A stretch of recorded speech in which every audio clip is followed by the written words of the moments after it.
All right, I believe we are live. Hello and welcome everyone. Salam. My name is Chris Garrity. I use they, them pronouns, and I'm the co-coordinator of the For Us, Not Amazon Coalition, or FUNA, in the DMV. And I co-coordinate that with Dr. Maha Hilal. And we are very excited to be joined this evening with some incredible speakers who I will announce shortly. This is a virtual teach-in on AWS, or Amazon Web Services. So before we begin, I want to make a note about accessibility. We are joined by an ASL interpreter, Rashida, who will be signing for us, interpreting. And we also will have live captions, which I will drop the link in the chat, and you can follow the live captions through that link. One moment.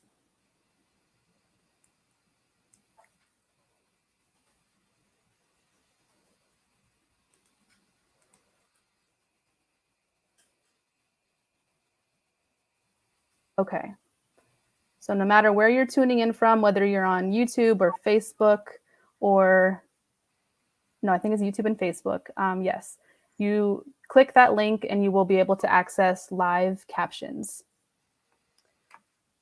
Great. So before we begin, a little bit about the For Us, Not Amazon Coalition. FUNA is a coalition in Northern Virginia for working people, immigrants, and people of color against an Amazon takeover in Arlington and Virginia. The coalition is made up of member organizations La Colectiva, Muslim Counterpublics Lab, Showing Up for Racial Justice, Northern Virginia Chapter, Virginia Student Power Network, DSA Nova, as well as individual members. FUNA grew out of but was established before Amazon was officially in the DMV. So that is who we are. So welcome, welcome, welcome. And I'm also going to drop our social media handle, which you can access across all of our social media platforms. So please engage with us on Twitter or wherever you're streaming. If you ask a question wherever you're streaming, whether it's Facebook or YouTube, we will be able to see that question and we can ask that to our speakers. I also just wanted to quickly share some resources that FUNA has, particularly about AWS. So we just launched a fact sheet on AWS, which you can access on our website. And I'm going to drop the link to our website.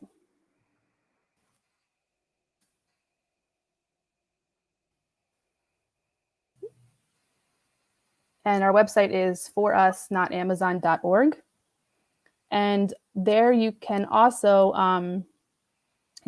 sign up to receive emails and updates from the FUNA Coalition, as well as access our AWS fact sheet, our Up Against Amazon orientation guide that we produced in March of this year, as well as videos from our Up Against Amazon Training Institute, which was hosted in March. Lastly, I wanted to share another website that we have created, which is called, the website is hqpoo.com.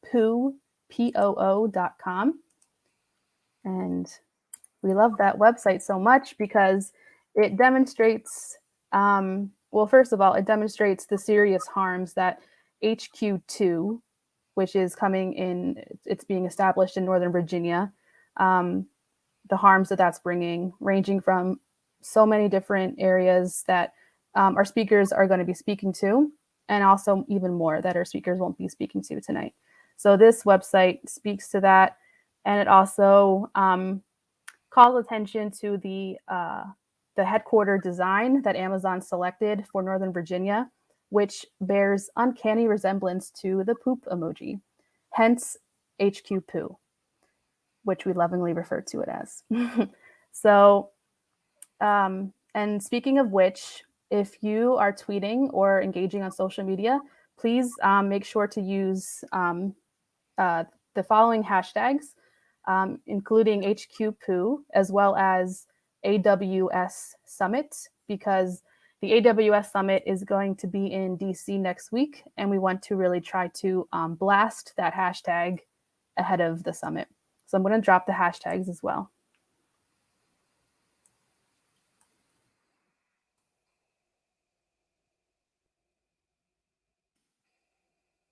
Okay, I think that is all of the housekeeping and access notes that I wanted to share with you all. So I will now go ahead and read through the event description, which will provide, provide the container that we're going to be talking about tonight. From there, I will introduce our three wonderful speakers, and then we will get started with the speaker presentations. So on May 23rd to 25th, next week, Amazon will be hosting its Amazon Web Services, or AWS, Summit in Washington, D.C., where it seeks to target even more public sector organizations to utilize AWS's cloud platform. We know that well over 6,500 government agencies in the US already utilize AWS, including the CIA, FBI, and ICE, though this number is far higher when taking into account indirect partnerships with third-party companies. Furthermore, AWS works directly with 2,000 police departments around the country, facilitating warrantless searches and law enforcement's ability to closely monitor and access community surveillance that all too often targets Black, Brown, and Indigenous people for criminalization and displacement. AWS also works with dozens of prisons and jails in the US to monitor the calls of people who are incarcerated, as well as their families. AWS generates the majority of Amazon's operating income, profits that are then used to build more warehouses, more data centers, more airports, and continue to expand Amazon's empire. And yet, while Amazon sees nothing but profits, Amazon warehouse workers and delivery drivers are forced to work at a backbreaking pace under constant employer surveillance and retaliation for organizing. Many communities where Amazon has built warehouses, airports, and data centers are now living with increasing environmental degradation of the air, water, and land.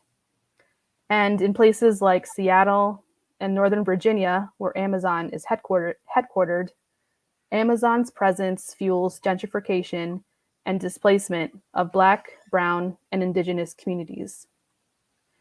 Many people may not be aware of the full scope of AWS's harms in our communities, including right here in the DMV.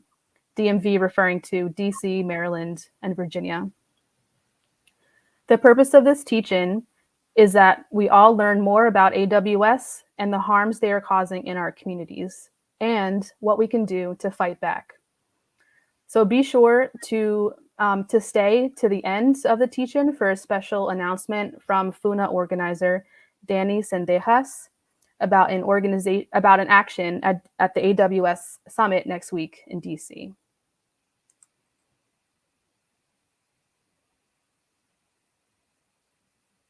Okay, and so I'm going to go ahead and read our speaker bios.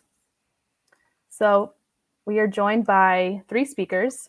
We're joined by Myaisha Hayes, she, hers, and Myaisha is the campaign strategies director at MediaJustice.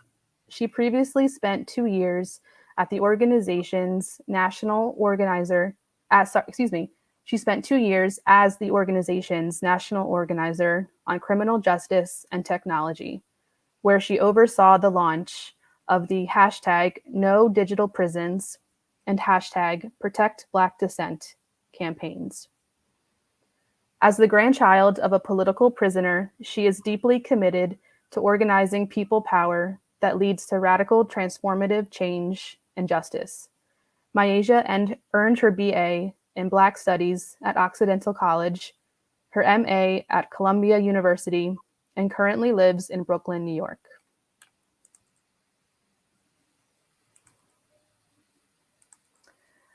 We are also joined by Aly Panjwani, he, him, and Aly is a senior research analyst with the Action Center on Race and the Economy, or ACRE.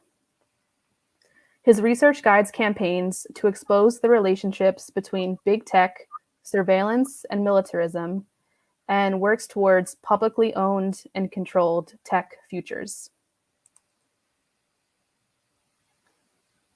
Okay, and lastly, we are also joined by Paromita Shah, she, hers, and Paromita is the executive director for Just Futures Law, a women of color-led organization that designs and executes legal support, lawsuits, and advocacy with organized communities. For over 20 years, she has fought mass deportation, criminalization, and surveillance, advancing provocative and creative legal support strategies aimed at building movement power, from the courtroom to the policy table to defending our movement leaders. Previously, Paromita served as the Associate Director of the NIPNLG, the Detention Project Director at Capital Area Immigrants' Rights Coalition in Washington, D.C., and a staff attorney at Greater Boston Legal Services. So without further ado, I turn it over to, I believe, Aly, who will be kicking us off. Sounds great. Thank you, Chris. I'm just going to take a second to share my screen.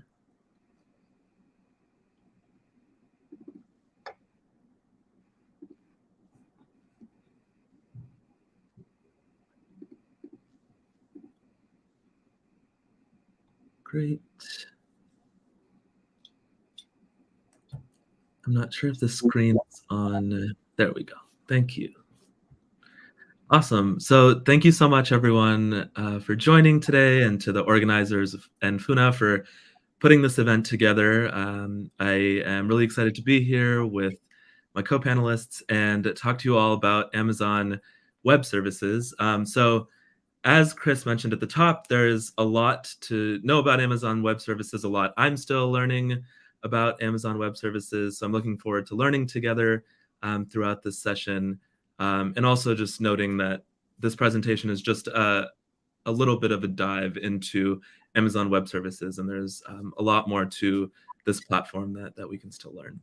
So to dive right in, Amazon Web Services is what's called a cloud computing software. And Amazon is not the only company that provides cloud computing. You may have interacted with Amazon Web Services in many different ways. When you go to a restaurant and scan the QR code, your menu might show up on AWS. If you're using a platform like Netflix or Uber, it may be operating on Amazon Web Services. So even if you're not necessarily sure about whether or not you've used Amazon Web Services before, it's likely that you've engaged with it in the past. But to just step back for a second, what is cloud computing? It's a phrase that's thrown around a lot, but not necessarily one that at least I understood until recently.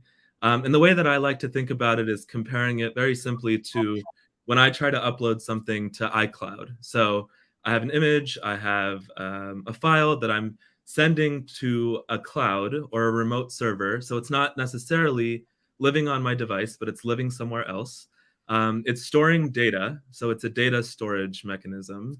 And then not only does data live on the cloud, but Amazon Web Services provides analytics technology for the data that lives on the cloud. So using machine learning algorithms and other technologies, Amazon is helping companies, government agencies, surveillance vendors sift through data, sort that data, understand that data, and use that data to make decisions. Cloud computing is also used for information sharing across vendors or across companies or across agencies, and allows these companies and government agencies to move information quickly from one place to another. But overall, what makes cloud computing so powerful is that it's a foundation for the operations of a company or a government agency, and it's where they can deploy their technical services. So I mentioned before Netflix and Uber as examples of companies that use AWS, that use Amazon Web Services, and both of those platforms have their technical operations at least partially being run on Amazon Web Services. So without Amazon Web Services, you wouldn't be able to watch a show on Netflix, nor would you be able to order an Uber, as the platform runs on AWS. So while the cloud is a remote server, there are physical buildings called data centers where the cloud runs from. So data centers provide the physical infrastructure for cloud computing. They are buildings filled with thousands of computers that are running. So instead of these companies having their own computers, the computers are living offsite in Amazon's facilities. These data centers take up enormous amounts of water and energy resources. As Chris mentioned at the beginning, these data centers also contribute to gentrification. Many of these data centers are also subsidized by public dollars. So Amazon is getting tax credits or public money to build these data centers. And Northern Virginia, as Chris also mentioned, is a place where many of these data centers live, and is really a hub and home that Amazon is in many ways colonizing for its operations. So there's a video here. I'm just going to show a couple minutes of the video, which gives you a little bit of a glimpse of what does a data center look like and what a data center does. And while you're watching the video, try to think about certain words that are being used to describe the data center and how it's being marketed. Amazon Web Services is an unrivaled.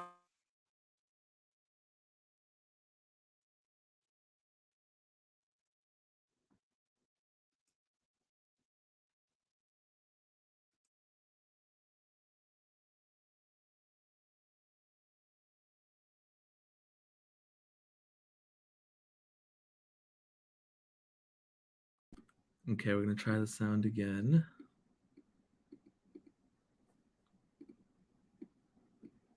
Amazon Web Services is an unrivaled colossus of the internet age, providing the computational horsepower underpinning countless organizations, from Netflix to BMW, Disney to GE, Tinder to the CIA. It earns tens of billions of dollars a year, and if you've used the internet at all lately, you've probably used Amazon Web Services without even knowing it. Join us today as we enter the belly of the beast and take a sneak peek inside an AWS data center. In stark contrast to its cardboard boxes, vans, trucks, jet planes, and warehouses, Amazon prefers not to brand its vast portfolio of gargantuan data centers. But these monumental server farms are the very guts of the firm's wildly successful AWS, that's Amazon Web Services division. AWS began life at a 2003 meeting in the lakehouse of CEO Jeff Bezos. The firm had just emerged strong from the dot-com bust, but Bezos' fast-growing retailer was having difficulty setting up and rolling out its own internal server capacity. A scheme promising fast, scalable server infrastructure was duly hashed out, and was swiftly identified, by the more enterprising young guns in the room at least,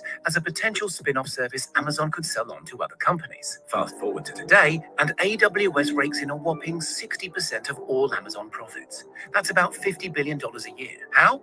By taking on other companies' tech problems in the cloud. If you're a startup in 2021, you no longer need to invest precious capital in vast banks of noisy, expensive servers and battalions of nerds to maintain them. You just rent time on Amazon's gear instead. That's the cloud. When you're busy, yay, you hire more gear. If you're quiet, whatever, you hire less gear. The actual gear in question. So I'm stopping the video there, and we can share the slide deck in the video after if you want to watch the rest of it. But hope that gives you a glimpse of it, somewhat what a data center looks like on the inside and the real power that it provides to companies and can also provide to government agencies, which we'll talk about in just a bit. So the video mentioned that 60% of Amazon's operating profit comes from AWS, and that was actually in 2020. And as of the latest financial numbers, 74.5% of Amazon's operating profit, this is in 2021, comes from AWS. So AWS is extremely essential to Amazon. And this is important to note because, again, as Chris mentioned at the beginning, AWS's profits are really what allow the rest of Amazon to run. Another interesting point that I found in the financial reporting was that in 2020, Amazon reported that it had 18.1 million square feet of physical infrastructure for AWS in 2021. So that's the latest financial reporting. That number was at 26.1 square feet, 26.1 million square feet of physical infrastructure, showing you the increase and the investment that Amazon is really making in AWS. And just as AWS is essential to Amazon, AWS's monopoly is inescapable and essential to the internet, which again makes it even more threatening. So 33% of the cloud computing market is controlled by Amazon, and the next two companies added up together equal Amazon's cloud computing market control. And it's virtually impossible to use the internet without encountering AWS.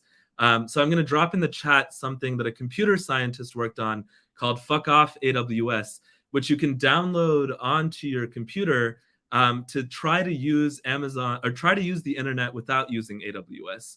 And the point of it is to see how it's virtually impossible to use the internet without using AWS. And I'll drop that as soon as I finish with my section.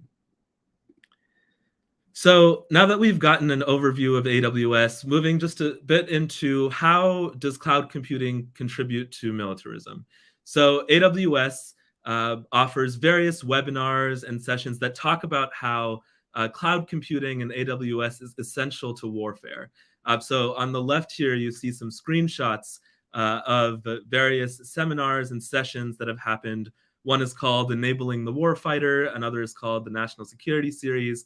And I listened to several of these sessions, and one of the quotes that really stuck out to me was that an analyst talked about how Amazon Web Services is collecting that data, but then it's applying some sort of algorithm to that data. They call it a compute function. And then within seconds or milliseconds can deliver some kind of insight back to the warfighter. So why I found this quote particularly striking was that not only is AWS an assistive tool for warfare, but in some ways, AWS serves as another soldier on the field, as a way for intelligence to move onto the battlefield. And in many ways, AWS is a military weapon in itself. Here's another really short video that shows you how AWS talks about its engagement in war. When it comes to protecting the lives of every American, access to real-time data can be the difference between mission accomplished and mission failure. Imagine information delivered from air support that is immediate and actionable. If instant, real-time threat information sharing with our allies was achievable, imagine troops with real-time intelligence to make the best decisions to save lives. This world is possible with cloud computing. Our warfighters on land, in air, at sea, or at the tactical edge can have access to the most innovative and secure solutions. With cloud, the Pentagon can analyze vast quantities of data in real time while keeping data and highly classified information secure. With cloud, warfighters can access the capabilities needed to dominate the modern battlefield. With cloud, the Pentagon can operate its tactical edge and stay ahead of the threat by using artificial intelligence and machine learning that expedite communications. But most importantly, cloud can help ensure missions are completed, homeland secured, and warfighters protected. The Defense Department requires no margin of error, because what if you get it wrong? What is the margin of error on a warfighter? At Amazon Web Services, we are innovating every day with our partner community to deliver for our warfighters and defense leaders for when it matters most. Real-time data delivers for real-time decision makers and provides real-time security.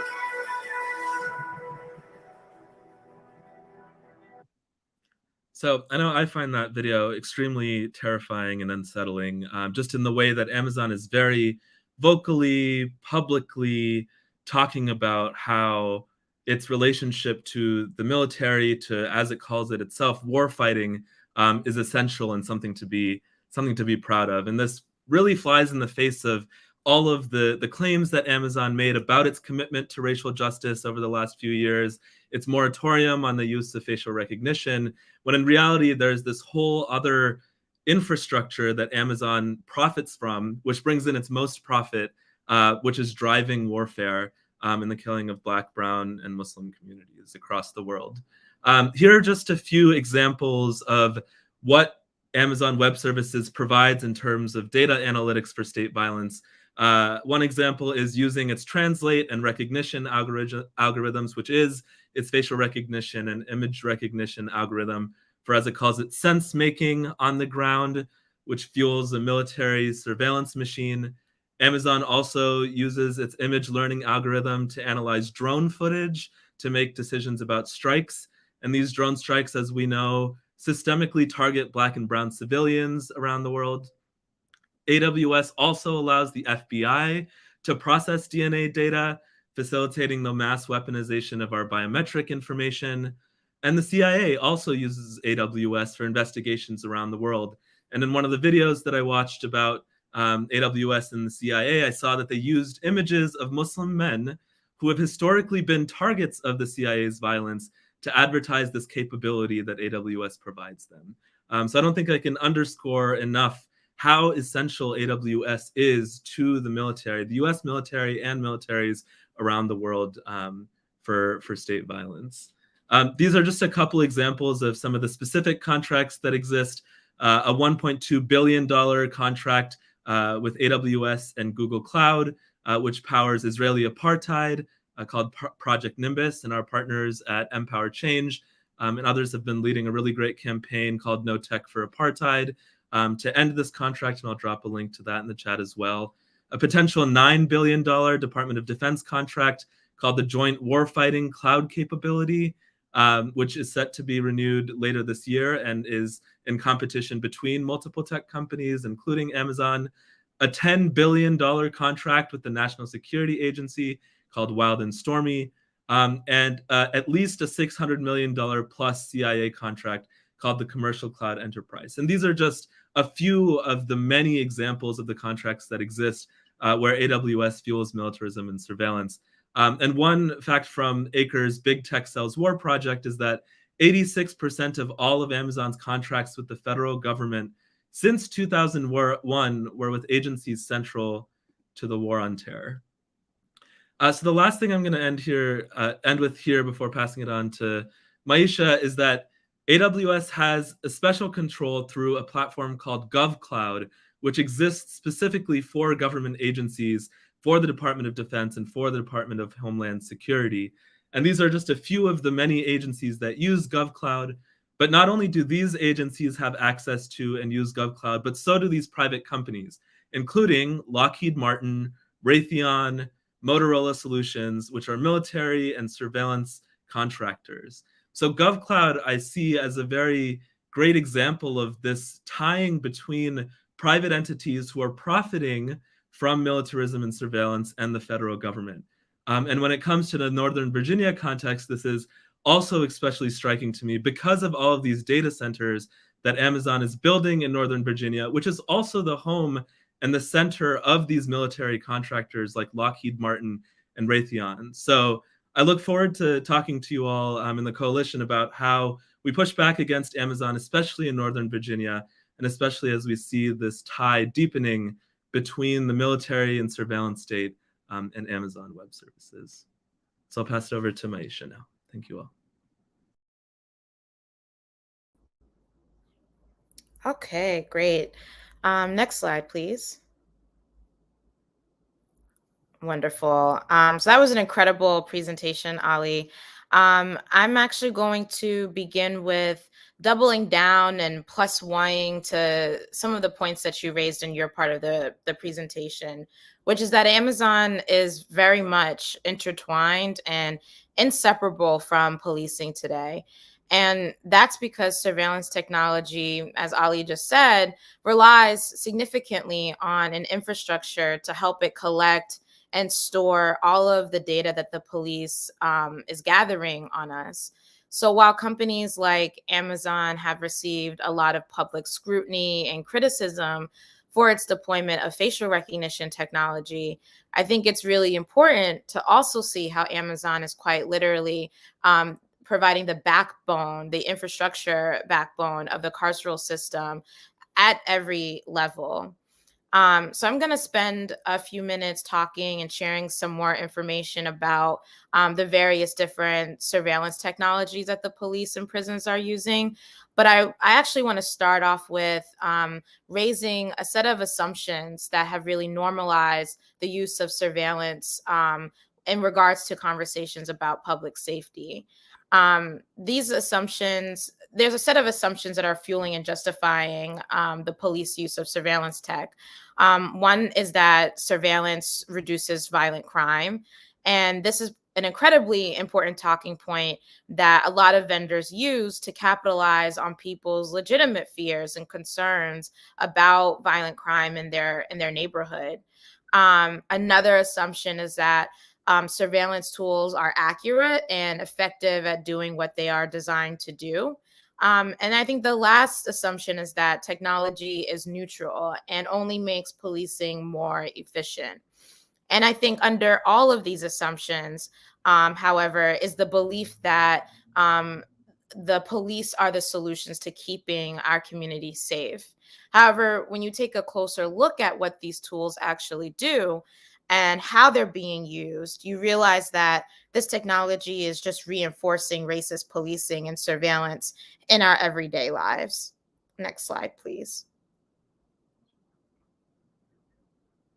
So one tool or company that I wanted to talk about is ShotSpotter.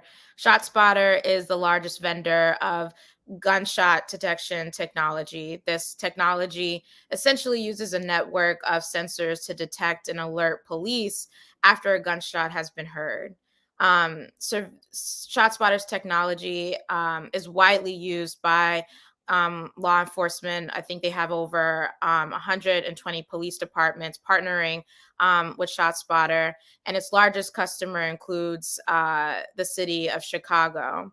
ShotSpotter really, as I said, capitalizes on these public concerns and fears around gun violence and mass shootings. So you'll commonly hear a city implementing ShotSpotter after such a terrible acts of violence occurs. Another technology that I wanted to talk about that is also connected to AWS is automated license plate readers. These are high-speed cameras usually mounted on police cars, traffic signs, or bridges that photograph thousands of plates per minute. And this technology also captures and stores data such as the date, time, and location of that vehicle. Some of the most popular vendors include Flock Safety and Vigilance Solutions. And even though automated license plate readers are widely used by law enforcement, you'll also see a lot of homeowner associations buying these devices, particularly from Flock Safety. This data that they're capturing is again loaded into a database and compared to a hot list of stolen vehicles or vehicles that have been used in a crime such as like gang activity.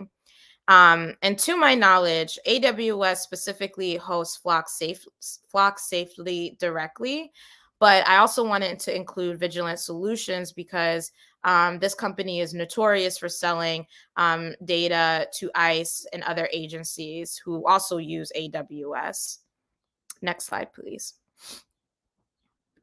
And I think the harms around ShotSpotter and automated license plate readers are remarkably similar. One of the similarities is that there is no evidence that either devices actually reduce violent crime, undermining one of the points that I brought earlier about the assumptions that are being made around surveillance technology. Oftentimes, the evidence that they point to are really specific individual instances to make these really broad conclusions. With regards to ShotSpotter, actually, I found some pretty embarrassing reporting, quoting police chiefs saying that they haven't actually noticed or seen any noticeable difference in crime after using their technology. And according to a study done by the MacArthur Justice Center, ShotSpotter has never done a scientifically valid study to even determine whether or not the system can reliably tell the difference between the sound of gunfire or other loud noises. But I have found instances of ShotSpotter using millions of dollars to lobby for more funding, for PR, and to basically train cops on how to be spokespeople for the company. Another similarity across these tools includes the false alerts, right? Both of these tools are prone to have errors, and those errors lead to really dangerous interactions. I have a couple of examples that I'll share around automated license plate readers.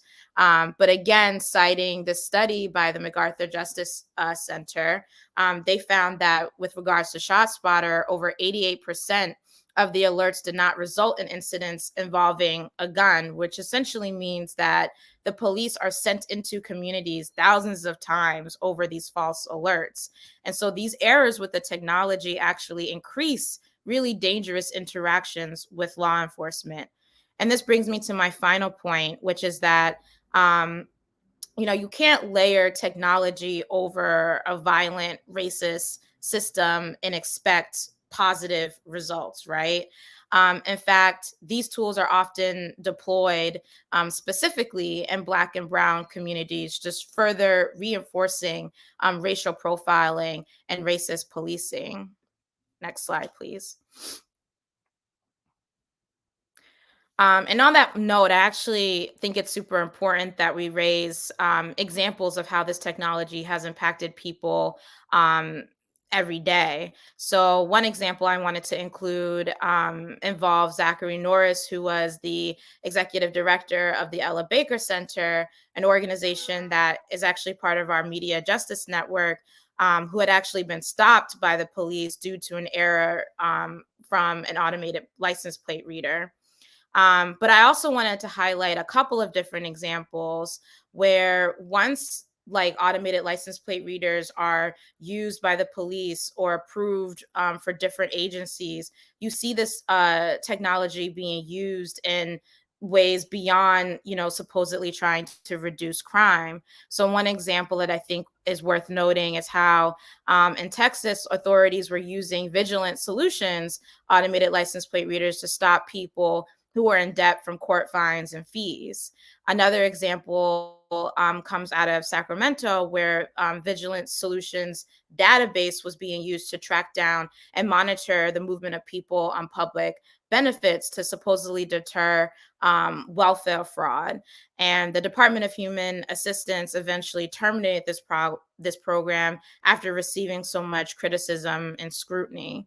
And then another example I wanted to share is the story of Michael Williams, a man that was accused of a violent crime based off of evidence from ShotSpotter. Next slide, please. And you can press play.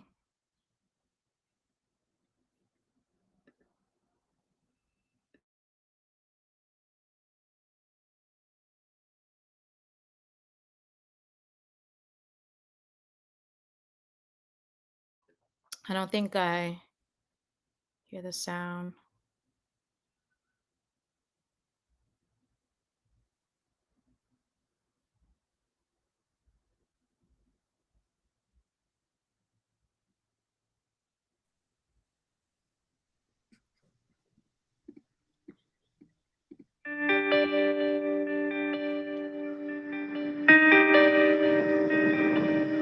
Every day in this place was a nightmare.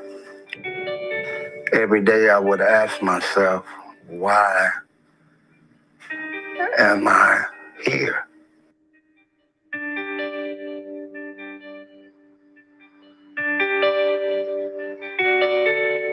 As soon as we got to 64th or 65th, that's when the car pulled up on the side of mine and a shot rang out.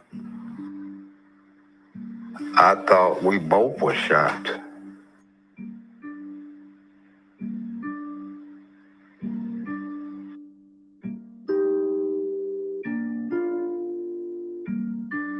But I stayed in the bedroom trying to figure out, I'm still alive, but why?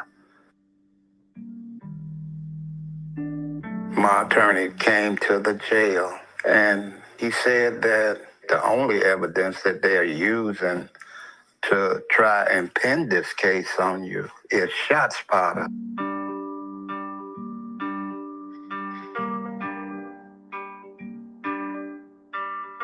What you get with ShotSpotter is real-time information.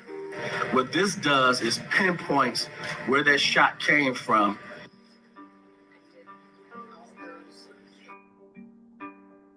ShotSpotter does not allow for their technology to be tested, and judges have not approved the testing of that technology. That is a real problem that defendants have when prosecutors rely on ShotSpotter to convict them.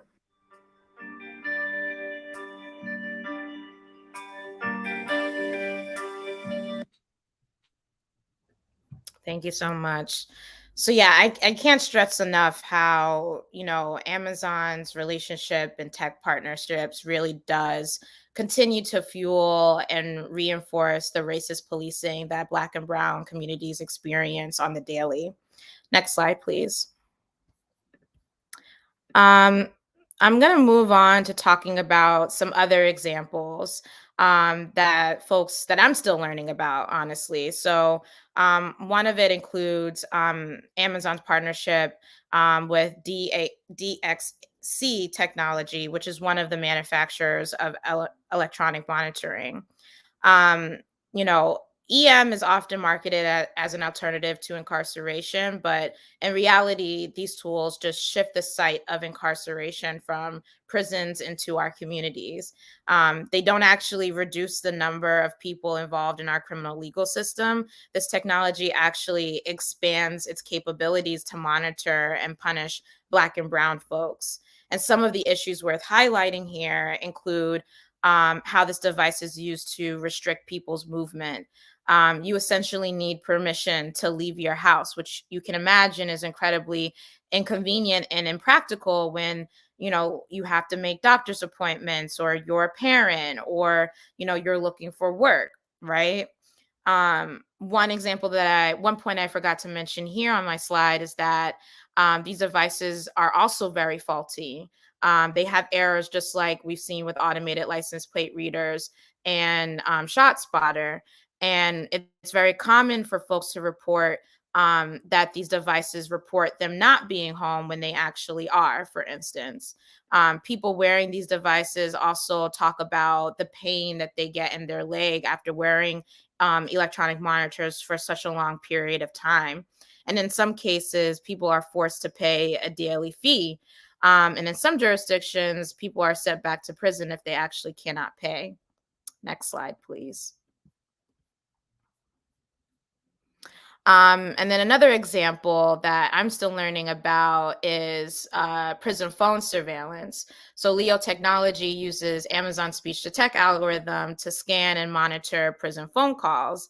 And, the prison system will often say that this is for inmate safety. However, the technology is being used to search for words like COVID and lawyer, which we suspect is to spy on incarcerated people who may be trying to speak out about harmful conditions that they're enduring inside prison. Next slide.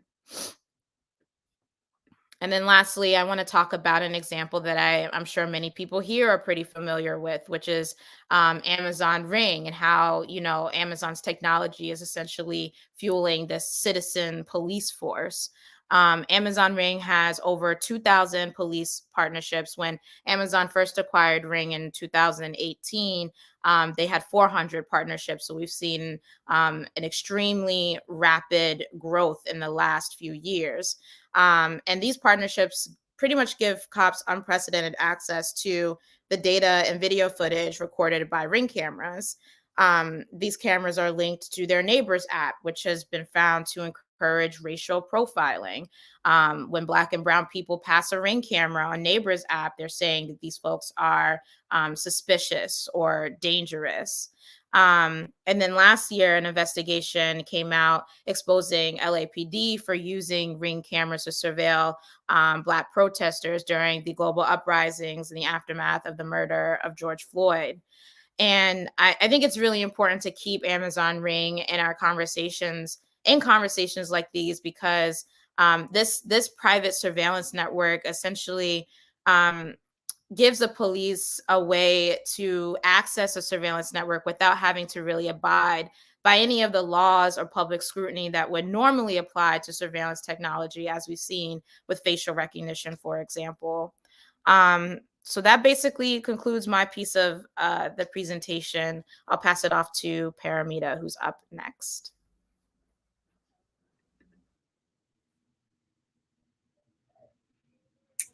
Hey, Myaisha and Aly, thank you so much. That was super informative, and really glad to be here today. I think the presentation today, and hopefully a little bit of what I'm going to speak about, is really going to provide the evidence that we all have been looking for, and I think is now coming to the surface slowly, of a massive militarized and profitable technological surveillance machine that is being deployed against Black and Brown communities, which I believe is a threat to our well-being and self-determination.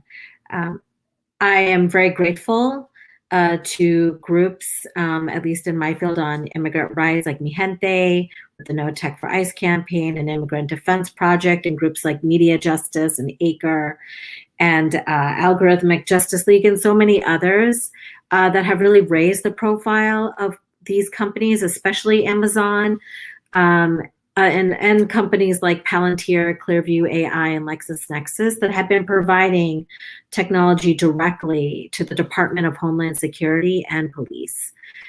For those who may not know, the Department of Homeland Security is the federal agency that is in charge of regulating immigration. It is in charge of raids, deportations, approving applications, and also dealing with the Department of State on people who want to come into the United States to rejoin their families. And I think what we have learned over time, and this has been a result, I think, for many of our groups, a lot of research, litigation, advocacy, and partnerships with people who are directly experiencing the harm of these programs, that they have helped expose Silicon Valley as a key player in immigration enforcement and deportation. And so I kind of wanted to give like a snapshot of what that looks like, because I think all of us have been talking about the tech that is like hacking us, that is tracking us, that is extracting our data, that is exploiting our data, and does it on a regular basis, on a daily basis, and I think, as Myaisha and Aly have shown, like on a real-time basis. And there are so many assumptions that go into that, but there's a little snapshot here in this picture about what I wanted to show about what is the data, like everyone else has said before, like what is the data that is being collected? And for immigration enforcement, it's very similar to what police are collecting, right? And it really comes from the facets of our daily lives as we drive to work, as we pick up our children, as we visit our parents or our loved ones, as they are in jail. It is in every facet of our daily life. And for immigration enforcement, a lot of this data flows from, for example, the green card application that you might be applying. You might be applying for on one of your relatives, right? Your sister, your brother, your parent, your mother, your father. Maybe it's the face that was taken, the facial scan when you were flying out from the United States to another country, or from another country to the United States. It could have been taken on a pedestrian bridge from El Paso to Mexico, right? It could be the ALPRs that Myaisha mentioned. Those are shots, right, of your license plates. In the beginning, they said it was to check ticketing and to ensure that, people are being charged when their meters have expired. It has been being used for so much more. And for people on the border who are coming in as refugees, their DNA and their iris are also being taken. And I think DHS, in a very troubled way, now has access to our DMVs, which is the place where they have our license plate information. And they have access to some of the information that is connected with our licenses. And they also have access, and this is probably the biggest pool of data is our social media, right?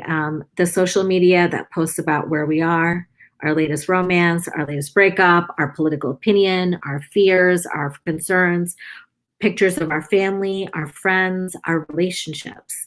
And all of those relationships are unfolding on social media and being viewed on social media.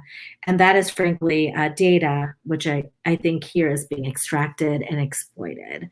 And it's vast amounts of data that is being sold and shared in so many ways. And we know that DHS is collecting social media information.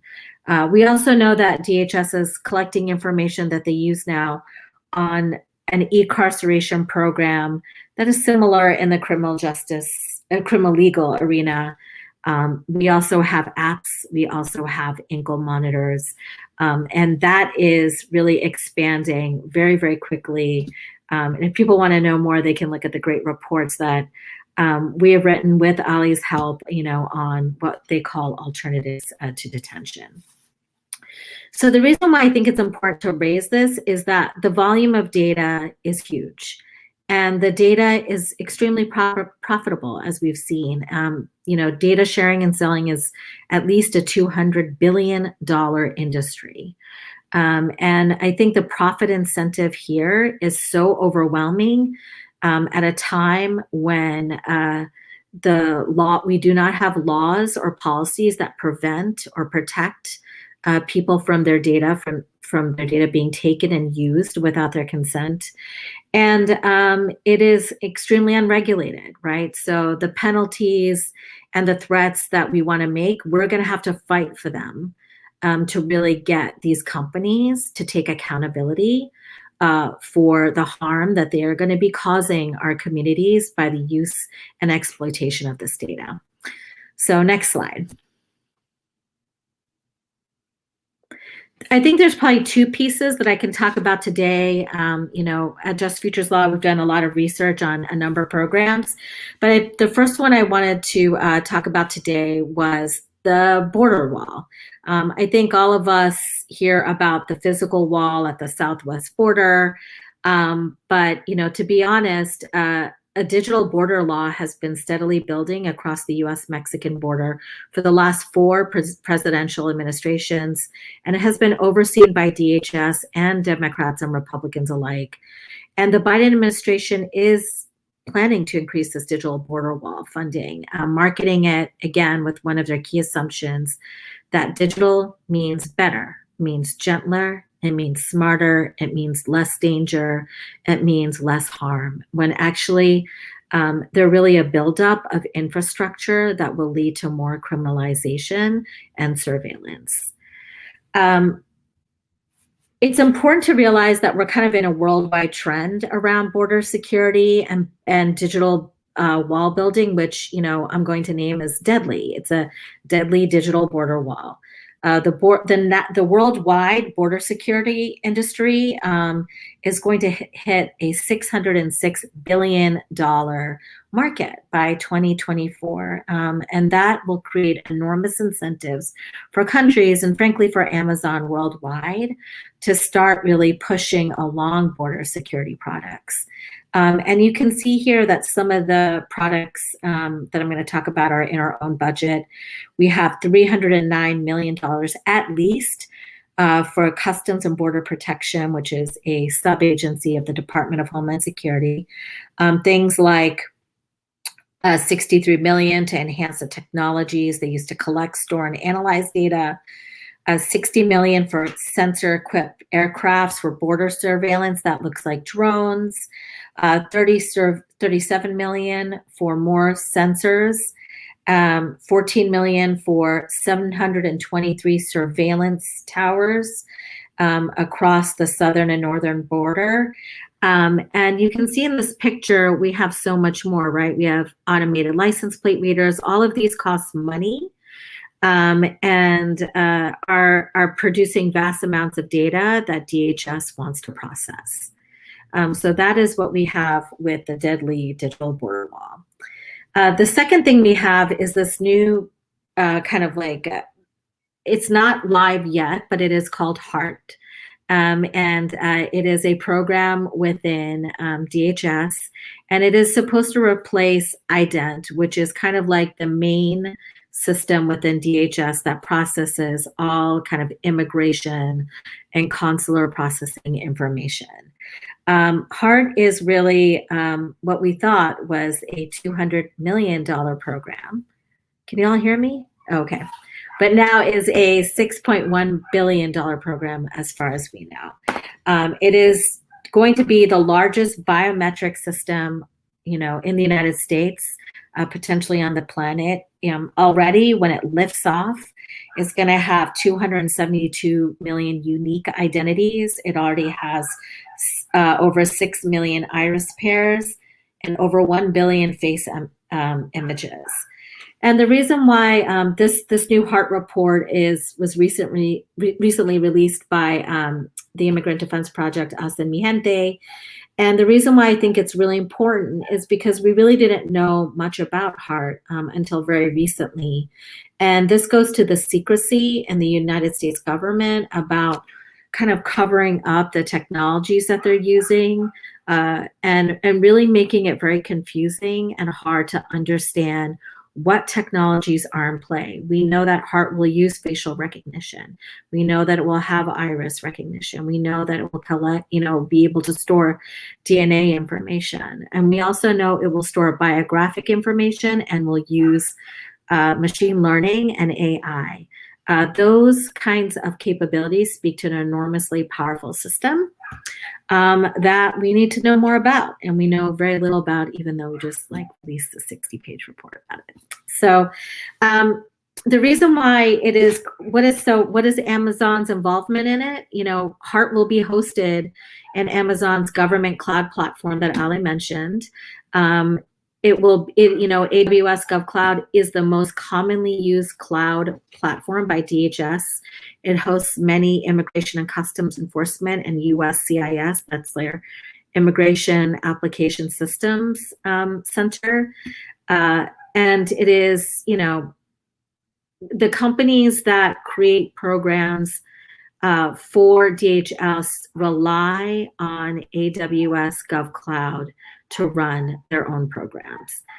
It will be very hard to figure out the value of Amazon's contracts with DHS and the rest of the US federal government, since many of these contracts are with these third-party providers. But, already, as Ali mentioned, they've been awarded billions and billions of dollars to really kind of host this incredible personal, sensitive, invasive information on their servers. And with that, I will turn it over.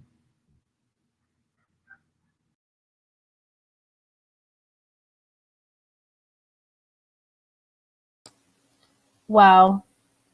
Thank you so much, everyone. I'm just processing. I mean, this is really, really incredible information. It's tough. It's heavy. And it's really important that we all know about what's going on, right? So I wanted to give it over to FUNA organizer Danny Sendejas, who, if you are there, Danny, can provide some information about what we can do. So we have all this information, which is so important. And now what can we do? And there is one concrete action we can do as early as next week. So Danny, I would like to pass it over to you. Awesome. Hi, folks. Thanks for joining us. As Chris mentioned, we are doing, events like these, political education events, right? But we also know that our work is around movement building, building power as communities to fight against the harms of these corporations and fight for our community's liberation. And a big part of that, right, is also mobilizing. And so on Tuesday, we have an opportunity for everybody to take action to demand that AWS end all ties with agents of state violence, right? That they do no tech for police, ICE, apartheid, no tech for surveillance of their workers, and making sure that we can expose AWS's harms. So from Monday through Wednesday, Amazon is hosting an AWS Summit in DC. And so on Tuesday, we'll be there for a lunchtime action. We're going to have an art installation outside at the DC Convention Center. And we hope that y'all join us to learn a little bit more about Amazon's harms, to take action with us and join a community rally that we'll have there as well. So we'll have more information available for folks very soon. We can drop some information as folks who RSVP'd, and then also please make sure you follow our social media so that way you can keep up with everything that we're doing. In addition to this action, this is also an invitation to join organizing efforts, right? If you're here local in the DMV, join For Us Not Amazon as we're building up our community organizing efforts around AWS and surveillance work, right? But also we know HQ2 is having a huge impact on housing and other issues with decision-making locally. And then of course, at the national levels, other organizations that you can also plug in with, that you can organize with as well. And so I think that's it, right, Chris? Is there anything else that you'd like for us to share, for me to share? No, that was perfect. Thank you so much, Danny. All right, so we have 11 minutes left this evening or afternoon or morning, wherever you're joining us from. So we have a question from the audience. And so I'm going to pull this up on the screen and read it. So Kaiser asks, do we know about how long term these contracts are? Does Amazon now have things locked in for the next 10 or more years with all these agencies? So that's one question from the audience. And then just the interest of time, I would also like to offer a question as well for our speakers, which is something that we try to address in our fact sheet that we just published. Specifically, okay, say AWS no longer hosts, the CIA. No, Ring is no longer an issue with police. It's no longer, providing surveillance to police, and all of these, AWS is no longer really a factor. I'm curious if you all can maybe share something about why this still matters. Like why, say AWS is not really even in the picture. Like, what are still the harms or the legacies, or what is AWS driving and fueling? Why does all this matter? So I'm going to bring all three of you back up, and please feel free to answer those three questions. And we do have a hard stop at 8:15. I will say that. So let me go ahead and bring you all back up.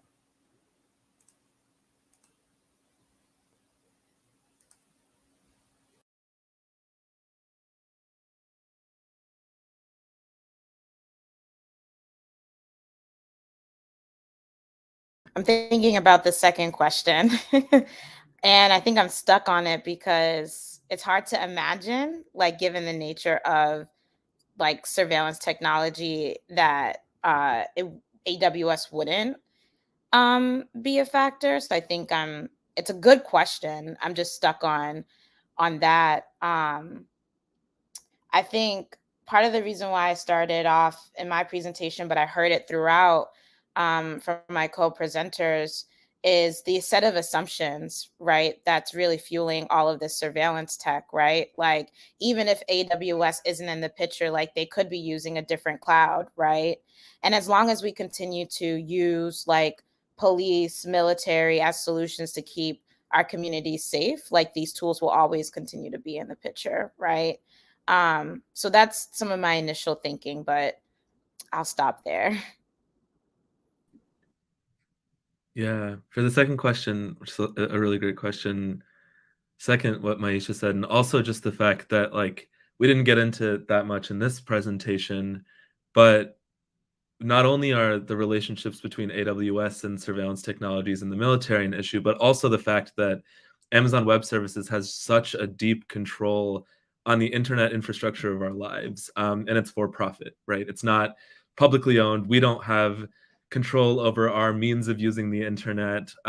Workers who create those platforms, who create the platform and run Amazon Web Services, don't have control over their own platforms that they're creating. And so I think it presents a really serious risk, even if this company is not necessarily in this dream world, like engaging in bolstering surveillance technology and the military.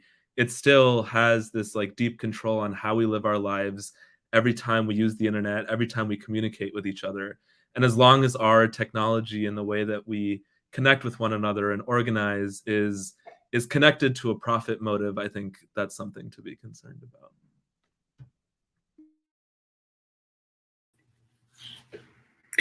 Yeah, I think like what I totally agree with my colleagues here, and I think the one thing we have yet to reckon with as a community is how do we see our data, and what should happen to our data.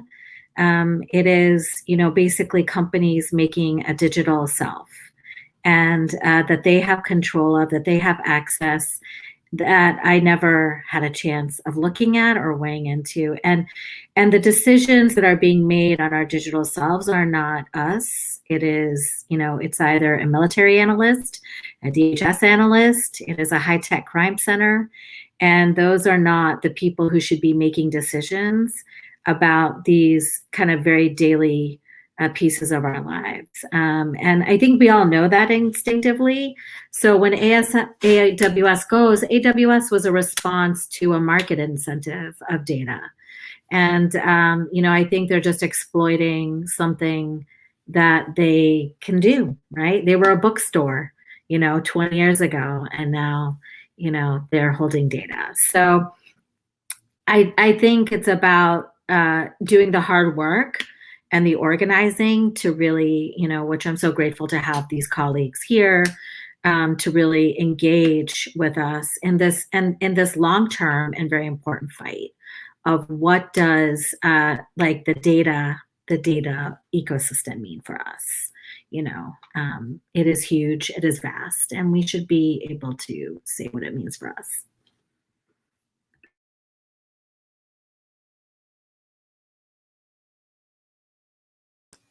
Thank you all so much. Those are such thoughtful responses, and just I know we're all learning so much from you and together as well. So thank you. And I wanted to I'll bring up once more Kaiser's question, if anyone wants to take that. And to recap, oh, sorry, I just brought up Kaiser's response. Yes, I agree. There's no morally good way for, say, police or an agency like DHS to function. Whether they use AWS or Microsoft Azure or whatever, there's still a fundamental problem here. That's exactly right. Yeah, but I do believe in cutting contracts. So I like how you're thinking. And I think we should cut their contracts 100%, because their contracts do have very long lifelines, but they mess up all the time. And I think we should be able to demand that our government cut them, because, the length of time for some of these systems is very vast. Like, they take a long time to roll out, and there will be tons of adjustments, at least in the documents that I've seen, and would love to hear from my colleagues on that. Yeah, I would just add, if there's no money for the contracts, then they can't continue the contracts. So as much as your local officials or federal officials are telling you we can't end this contract because it's a 10-year contractual obligation, if you're not funding it, most contracts will have a clause that says this contract will immediately end. And that includes public subsidies too, and why I'm particularly excited that we're engaging at the local level here, because you can push your local electeds to stop giving Amazon these subsidies, to stop taking public dollars, and that will have a material impact on these contracts too, I think, regardless of how long a piece of paper says they are.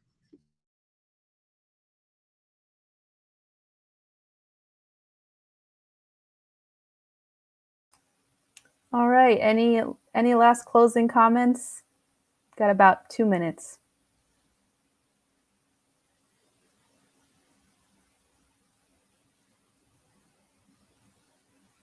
All right. Well, thank you all so much. I wish we had a little bit more time together. but maybe we'll do a part 2. Who knows? So thank you so much to Myaisha, to Ali, to Paromita so much. Thank you to our interpreter, Rashida. Thank you so much. And thank you as well to our captioner, Patty, who is doing live captions. And thank you to everyone behind the scenes who, with the FUNA Coalition, helped make this happen. Thank you to Danny for sharing the important action that's taking place next week. Please be sure to join us. Email us, sign up for our emails, reach out to us on Twitter, on social media. Please get involved, join our organizing. And no thank you to the cloud, which may or may not be hosting this. Who knows? Anyway, thank you all so much. I hope you have a wonderful evening, rest of your day, wherever you are calling in from. Thank you all so much. Thank y'all. Everyone.